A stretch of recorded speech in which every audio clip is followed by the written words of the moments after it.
I'm Michelle Kelly, and I'm the head of Los Angeles Rabbit Foundation here in Los Angeles, California.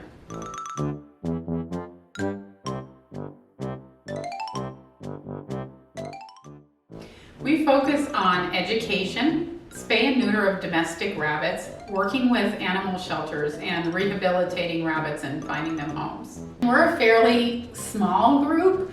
We started out really based, again, with mostly shelter volunteers, and now we're mostly foster based. And so we typically have 50 foster volunteers at any given time, plus we have an additional 62. Well, yeah, it's grown by a little more than that. Volunteers, they come and go, but I found out that animal shelters have rabbits. In fact, rabbits are the third most commonly relinquished animal in shelters in the United States after dogs and cats. And so I said, well, I want to, save one of those rabbits. I don't want a healthy rabbit to be put to sleep.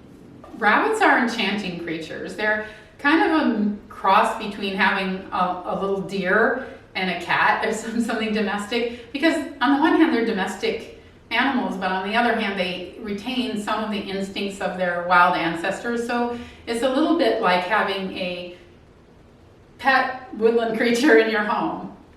I saw a need that wasn't being filled, and I started helping out the rabbits there. And so all of this just grew from my one little bunny and finding my one little bunny a friend.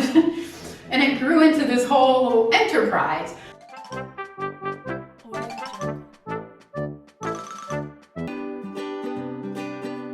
Some of the hay here for the distribution to our foster homes. Audio Jungle. There are a few things involved with white bunnies with pink eyes. And the one thing is that a lot of the laboratories and of course the cosmetic companies, they use them for testing. And the reason for that is that they can see the eye. The eyes are more sensitive than other rabbits' eyes. And so they do cosmetic testing on their eyes, which is just awful. And also, the volunteers are nervous about like going out and catching stray rabbits, for example. It's very hard to get volunteers to do that because they're worried about this rabbit hemorrhagic disease and bringing it home. Audio Jungle.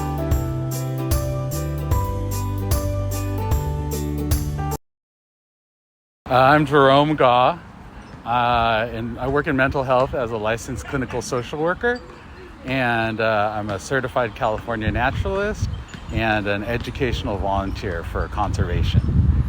Most of my time I work a regular 40-hour job, and the rest of the time I like going around to see parks and different public open spaces. I got into photography because I was interested in birds, and they moved around too quickly, so I wasn't able to figure out a lot of stuff. And I realized I didn't know very much about birds, and the way I figured out to learn more about them was to just have a camera and try to take pictures and look at them later. About a month ago, I found a Anna's hummingbird nest directly above my car in my parking space at my apartment complex. And I saw the mother on the nest. I saw her sitting on the nest for a couple of weeks. And then I miraculously saw 2 baby hummingbirds.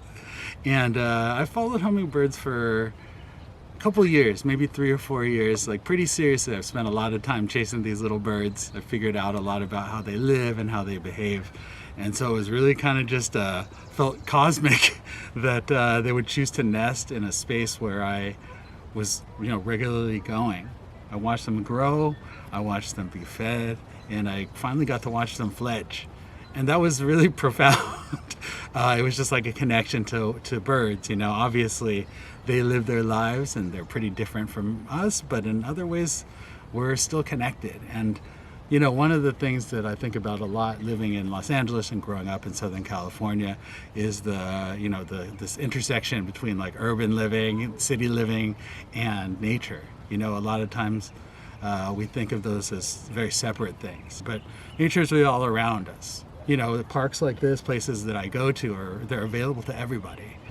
Maybe one of the things that I think is important for us and for just people in general is like this need to be in charge and to control things.